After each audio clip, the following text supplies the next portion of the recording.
नमस्कार। प्रभा साक्षी news network के खास कार्यक्रम पूर्वोत्तर लोक में आप सभी का स्वागत है।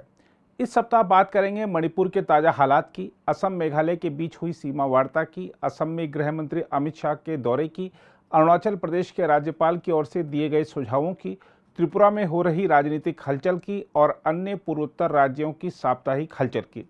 सबसे पहले बात करते हैं मणिपुर की। मणिपुर के हिंसाग्रस्त सीमावर्ती जिलों बिष्णुपुर और चुराचांदपुर में संदिग्ध उग्रवादियों और लोगों के एक समूह के बीच हुई हिंसा में एक व्यक्ति की मौत हो गई, जबकि एक अन्य घायल हो गया। एक पुलिस अधिकारी ने बताया है कि हिंसा के दौरान संदिग्ध उग्रवादियों ने लोगों के समूह पर गोली चलाई, जिसमें 30 वर्षीय टोईजाम चंद्रमणि की मौत हो गई और 22 वर्षीय लिचोम्बम अम्बुगनाओ घायल हो गया। उन्होंने कहा कि लोगों के समूह में ज्यादातर वे लोग थे जो हाल में चुराचांदपुर में हुई जातीय हिंसा के दौरान विस्थापित हुए थे और बिष्णुपुर के मोइरांग में एक राहत शिविर में रह रहे थे। पुलिस के वरिष्ठ अधिकारी ने बताया कि मोइरांग शिविर में रहने वाले ग्रामीण और अन्य लोग अपने घरों को जलाए जाने से नाराज थे। जब इन लोगों को पता चला कि उग्रवादी बिष्णुपुर के थम्मा पोकपी और चुराचांदपुर के कांगनथई के पास एक इलाके में स्थित एक स्कूल में आग लगा सकते हैं, तो वे वहां पहुंच गए। जैसे ही वे वहां पहुंचे, उग्रवादियों ने उन पर गोलियां चला दी, जिसमें 2 लोग घायल हो गए। अस्पताल ले जाते समय एक घायल व्यक्ति की मौत हो गई। इससे पहले बुधवार को लोगों के एक समूह ने मणिपुर के लोक निर्माण विभाग मंत्री और बीजेपी नेता कोंथोजाम गोविंदास के बिष्णुपुर जिले स्थित घर में तोड़फोड़ की थी। हमलावरों का दावा था कि संघर्षरत राज्य में सरकार स्थानीय लोगों को दूसरे समुदाय के उग्रवादियों से बचाने के लिए पर्याप्त उपाय नहीं कर रही है।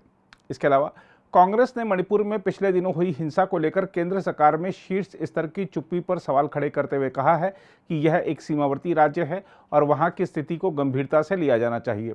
पार्टी प्रवक्ता अजय कुमार ने यह आग्रह भी किया कि प्रधानमंत्री नरेंद्र मोदी और गृह मंत्री अमित शाह को मेइती और आदिवासी समुदायों के नेताओं को बुलाकर बातचीत शुरू करनी चाहिए, ताकि परस्पर विश्वास और सौहार्द बढ़ सके। कांग्रेस ने मणिपुर की स्थिति का जायजा लेने के लिए हाल में 3 सदस्यीय तथ्यान्वेषी समिति को वहां भेजा था। इसमें अजय कुमार भी शामिल थे। इसके अलावा मणिपुर में 3 सप्ताह पहले जातीय हिंसा शुरू होने के बाद से आवश्यक वस्तुओं की कीमतें आसमान छू रही हैं।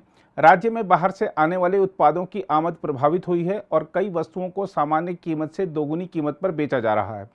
चारों तरफ से भूमि से घिरे इस पूर्वोत्तर राज्य के अधिकांश हिस्सों में चावल, आलू, प्याज और अंडे के अलावा एलपीजी सिलेंडर और पेट्रोल सरकार द्वारा निर्धारित मूल्य से कहीं ऊंची कीमतों पर बेचे जा रहे हैं। इम्फाल वेस्ट जिले में सरकारी शिक्षक मांगलेम्बी चानम ने कहा, पहले सुपरफाइन चावल की बोरी की कीमत 900 रुपये थी, लेकिन अब यह बढ़कर 1800 रुपये हो गई है। आलू और प्याज के दाम भी 20 रुपये से 30 रुपये तक बढ़े हैं। सामान्य तौर पर बाहर से लाई गई सभी आवश्यक वस्तुओं के दाम बढ़ गए हैं। उन्होंने कहा कि एलपीजी सिलेंडर काला बाजार में 1800 रुपये में बेचा जा रहा है, जबकि इम्फाल पश्चिम जिले के कई हिस्सों में 1 लीटर पेट्रोल 170 रुपये में मिल रहा है। चानम ने कहा, अंडों की कीमतों में भी वृद्धि हुई है। 30 अंडों वाले एक ट्रे की कीमत सामान्य 180 रुपये के बजाय 300 रुपये हो गई है। यदि सुरक्षा बल आवश्यक वस्तुओं को ले जाने वाले ट्रकों की निगरानी नहीं करते तो कीमतों में वृद्धि कहीं और ज़्यादा होगी। सुरक्षा बलों के आने से पहले आलू की कीमत भी 100 रुपये प्रति किलोग्राम तक पहुँच गई थी। इसके अलावा राष्ट्रीय परीक्षा एजेंसी ने कहा है कि मणिपुर में कानून व्यवस्था की स्थिति को देखते हुए वहां साझा विश्वविद्यालय प्रवेश परीक्षा यानी CUET 29 मई से आयोजित की जाएगी। हम आपको बता दें कि राष्ट्रीय परीक्षा एजेंसी ने कुछ शहरों में अभ्यर्थियों की संख्या अधिक होने के कारण साझा विश्वविद्यालय प्रवेश परीक्षा UG के दिनों को कम से कम 4 दिन और बढ़ाया है। असम से आई खबरों की बात करें तो आपको बता दें कि केंद्रीय गृह मंत्री अमित शाह राज्य में हिमंत बिस्वा शर्मा के नेतृत्व वाली बीजेपी सरकार के 2 साल पूरे होने के अवसर पर 3 कार्यक्रमों में शामिल होने के लिए असम के 1 दिवसीय दौरे पर पहुंचे। वह 2 अलग अलग स्थानों श्रीमंत शंकरदेव कला क्षेत्र तथा खानापारा वेटरनरी कॉलेज मैदान में आयोजित कार्यक्रमों में शामिल हुए। केंद्रीय गृह मंत्री ने कामरूप जिले के चांगसारी क्षेत्र के मेलोंग में बनाए जाने वाले राष्ट्रीय फॉरेंसिक विज्ञान विश्वविद्यालय के गुवाहाटी परिसर की आधारशिला भी रखी। इस परियोजना का पहला चरण 2026 तक और दूसरा चरण 2030 तक पूरा होने की उम्मीद है। अमित शाह ने इसी स्थान पर असम पुलिस का सेवा सेतु मोबाइल ऐप भी शुरू किया। हम आपको बता दें कि असम पुलिस और सेंट्रल फॉरेंसिक साइंस लेबोरेटरी द्वारा संयुक्त रूप से विकसित इस ऐप की मदद से लोग प्राथमिकी तथा गुमशुदा व्यक्तियों को लेकर शिकायत दर्ज करा सकेंगे और पुलिस थाने पहुंचे बिना किराएदारों का सत्यापन तथा अन्य कार्य हो सकेंगे। इसके अलावा अमित शाह ने विभिन्न सरकारी विभागों के लिए 44,703 चयनित उम्मीदवारों को नियुक्ति पत्र भी सौंपे हैं।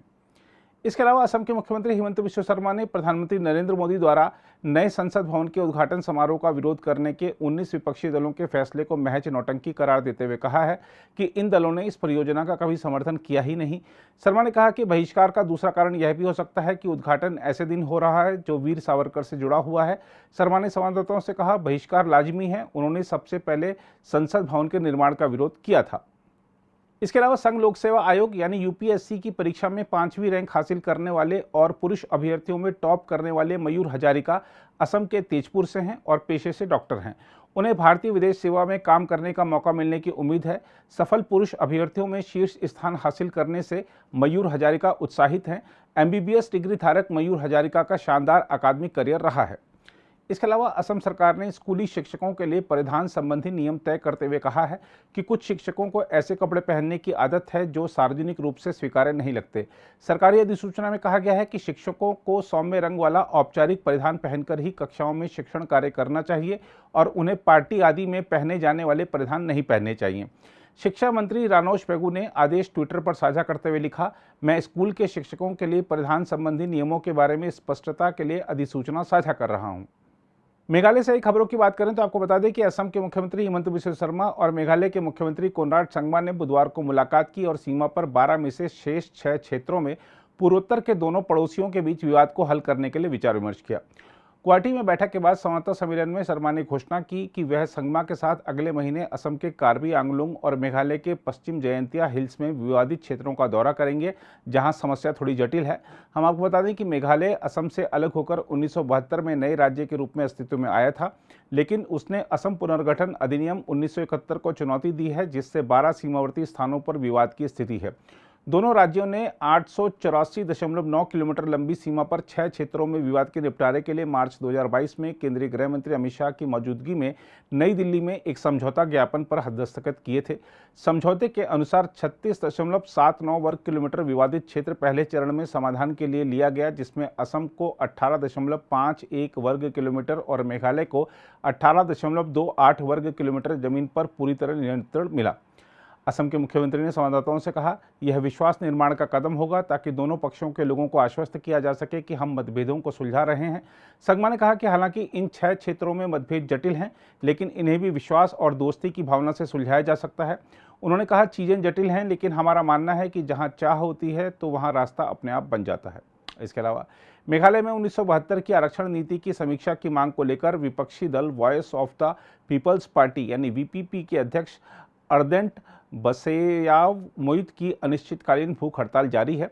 राज्य में 60 सदस्यीय विधानसभा में 4 विधायकों वाली वीपीपी पार्टी के समर्थक पार्टी प्रमुख के साथ एकजुटता व्यक्त करने के लिए अतिरिक्त सचिवालय की पार्किंग में मौजूद रहे, जहां वह भूख हड़ताल पर बैठे हैं। उन्होंने कहा, मैं ठीक महसूस कर रहा हूं, मैंने इसके लिए खुद को मानसिक रूप से तैयार कर लिया है और भगवान मेरे साथ है। बसेयाव मोइत ने मंगलवार सुबह 9:30 बजे से अनिश्चितकालीन भूख हड़ताल शुरू की थी। उनके स्वास्थ्य की स्थिति पर डॉक्टरों की एक टीम नजर रख रही है। मिजोरम से आई खबरों की बात करें तो आपको बता दें कि हिंसा प्रभावित मणिपुर से 7500 से अधिक लोग मिजोरम शरण लेने पहुंचे हैं। एक अधिकारी ने कहा कि कुल 7527 स्थानीय जो लोग मिजोरम जा चुके हैं, जिन्हें मणिपुर में कुकी कहा जाता है। अधिकारी के अनुसार इन लोगों ने राज्य में 8 जिलों में शरण ली है। सर्वाधिक विस्थापित लोग कोलासिब पहुंचे हैं, जिनकी संख्या 2685 है, और उसके बाद आइजोल में 2386 और सेतवाल में 2153 लोग शरण लेने पहुंचे हैं। उन्होंने कहा कि विस्थापित लोगों को अस्थायी राहत शिविरों में रखा गया है, वहीं कुछ को उनके रिश्तेदारों ने आसरा दिया है। मिजोरम के मुख्यमंत्री जोरमथांगा ने कहा कि भारत में सभी जो जनजातियों को एकजुट करके एक प्रशासनिक इकाई के अधीन लाना उनकी मिजो नेशनल फ्रंट के संस्थापकों का प्रमुख उद्देश्य रहा है। त्रिपुरा से खबरों की बात करें तो आपको बता दें कि भारतीय क्रिकेट टीम के पूर्व कप्तान सौरव गांगुली को त्रिपुरा पर्यटन का ब्रांड दूत नियुक्त किया गया है। राज्य के मुख्यमंत्री माणिक साहा ने यह घोषणा की। इससे पहले राज्य के पर्यटन मंत्री सुशांत चौधरी राज्य के अधिकारियों के साथ इस प्रस्ताव पर चर्चा के लिए कोलकाता में गांगुली के आवास गए थे। मुख्यमंत्री ने कहा कि उन्होंने गांगुली से फोन पर भी बात की और उन्हें विश्वास है कि अभियानों में उनकी भागीदारी से राज्य को पर्यटन क्षेत्र को गति मिलेगी। इसके अलावा टिपरा मोथा के प्रमुख प्रद्योत किशोर माणिक्य देबबर्मा ने त्रिपुरा की धनपुर विधानसभा सीट के लिए होने वाले उपचुनाव में भाजपा के खिलाफ सीधी लड़ाई सुनिश्चित करने के लिए विपक्षी एकता का आह्वान किया है। हम आपको याद दिला दें कि त्रिपुरा में फरवरी में हुए विधानसभा चुनाव में मुख्य मुकाबला बीजेपी आईपीएफटी गठबंधन, सीपीएम कांग्रेस गठबंधन और पूर्वोत्तर राज्य के पूर्व शाही परिवार के वंशज देबबर्मा द्वारा गठित क्षेत्रीय पार्टी टिपरा मोथा के बीच था। उन्होंने लाइव फेसबुक पोस्ट में कहा कि 2024 के लोकसभा चुनाव में पूर्वी त्रिपुरा सीट से मजबूत उम्मीदवार उतारा जाना चाहिए। इसके अलावा त्रिपुरा के मुख्यमंत्री माणिक साहा ने कहा है कि त्रिपुरा में बीजेपी एकजुट है और इस पर कोई सवाल नहीं उठाया जा सकता है। इससे एक दिन पहले पूर्व मुख्यमंत्री बिप्लब कुमार देब ने आरोप लगाया था कि बाहरी लोग पार्टी के मामले में हस्तक्षेप कर इसे कमजोर कर रहे हैं। पार्टी की राज्य कार्यकारिणी की बैठक के बाद संवाददाता सम्मेलन को संबोधित करते हुए माणिक साहा ने कहा, हम एकजुट हैं और इस पर कोई सवाल नहीं होगा। कभी कभी परिवार में समस्याएं पैदा हो जाती हैं, लेकिन उनका समाधान उसके अभिभावकों द्वारा किया जाता है।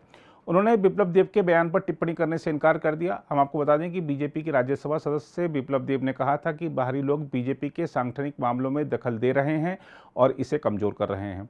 उन्होंने कहा कि वह इस बात से पार्टी नेतृत्व को अवगत करा चुके हैं। वहीं त्रिपुरा बीजेपी अध्यक्ष राजीव भट्टाचार्य ने कहा है कि वह देब से बात करेंगे कि पार्टी को संभालने को लेकर क्या उन्हें कोई शिकायत है। नागालैंड से एक खबर की बात करें तो आपको बता दें कि नागालैंड स्कूल शिक्षा बोर्ड ने 10वीं और 12वीं कक्षा नतीजे घोषित कर दिए हैं। एनबीएसई द्वारा 10वीं कक्षा के लिए हाई स्कूल लिविंग सर्टिफिकेट और 12वीं कक्षा के लिए higher secondary school leaving certificate की परीक्षा मार्च में आयोजित की गई थी। शिक्षा बोर्ड की चेयरपर्सन असानो सेखोस ने बताया कि दोनों परीक्षाओं में कुल 40,446 विद्यार्थी पंजीकृत थे, जिसमें 24,361 विद्यार्थी 10वीं कक्षा और 16,085 छात्र 12वीं कक्षा के थे। उन्होंने बताया कि 10वीं की परीक्षा में 17,130 छात्र सफल हुए। पिछले साल के उत्तीर्ण प्रतिशत से यह 5.63% अधिक है। सेखोस ने कहा कि कुल 17,130 सफल विद्यार्थियों में लड़कियों की संख्या 9,350 तथा लड़कों की संख्या 7,780 है। अरुणाचल प्रदेश से आई खबरों की बात करें तो आपको बता दें कि राज्य के राज्यपाल लेफ्टिनेंट जनरल के.टी. परनाइक ने राज्य में सीमावर्ती इलाकों की व्यापक चौकसी और खुफिया एजेंसियों के बीच समन्वय की जरूरत पर जोर दिया है। रक्षा मंत्री राजनाथ सिंह के साथ हुई एक बैठक के दौरान राज्यपाल ने सीमाओं की हिफाजत तथा सुरक्षा बलों और अंतर्राष्ट्रीय सीमा के नजदीक रह रहे ग्रामीणों के समन्वित प्रयासों की जरूरत को रेखांकित किया। राजभवन ने एक बयान में कहा है कि उन्होंने रक्षा मंत्री को सीमा की पहरेदारी और राज्य में मादक पदार्थों की तस्करी की रोकथाम के लिए अतिरिक्त केंद्रीय सशस्त्र पुलिस बल मुहैया कराने की जरूरत से अवगत कराया। राज्यपाल ने दिबांग घाटी जिला स्थित अलीनये में अत्याधुनिक हवाई पट्टी फिर से शुरू करने और पश्चिम कामेंग के दिरांग में एक अन्य का निर्माण किए जाने पर भी जोर दिया। इसके अलावा अरुणाचल प्रदेश के मुख्यमंत्री पेमा खांडू ने कहा है कि एक छोटा सा लाल पांडा प्रदेश के तवांग में देखा गया है, जो international Union for Conservation of Nature की संकटग्रस्त प्रजातियों की सूची में लुप्तप्राय के रूप में सूचीबद्ध है। संभवतः यह पहली बार है जब पूर्वोत्तर राज्य के सीमावर्ती जिले में लाल पांडा देखा गया है। मुख्यमंत्री खांडू ने लाल पांडा का एक वीडियो ट्विटर पर साझा करते हुए कहा, प्यारा और छोटा सा लाल पांडा तवांग में देखा गया। लाल panda International Union for Conservation of Nature की संकटग्रस्त प्रजातियों की सूची में लुप्तप्राय के रूप में सूचीबद्ध है। इसके अलावा national socialist council of Nagaland reformation यानी NSCNR के एक उग्रवादी को अरुणाचल प्रदेश से गिरफ्तार किया गया है। चांगलांग के पुलिस अधीक्षक मिहिन गंबो ने बताया कि संगठन के स्वयंभू टाउन कमांडर कैप्टन खिलपोंग जुगली को एक संयुक्त अभियान के दौरान चांगलांग जिले के नदीपार इलाके से गिरफ्तार किया गया। उन्होंने कहा कि जिला पुलिस और केंद्रीय रिजर्व पुलिस बल की 149वीं बटालियन की संयुक्त टीम ने ओल्ड शलांग गांव के रहने वाले उग्रवादी को गिरफ्तार किया। अगर आप भी लेना चाहते हैं देश दुनिया की तमाम जानकारी तो आज ही सब्सक्राइब करें हमारे चैनल को। साथ ही नीचे दिए बेल आइकन को जरूर दबाएं ताकि हर अपडेट आप तक पहुंच सके।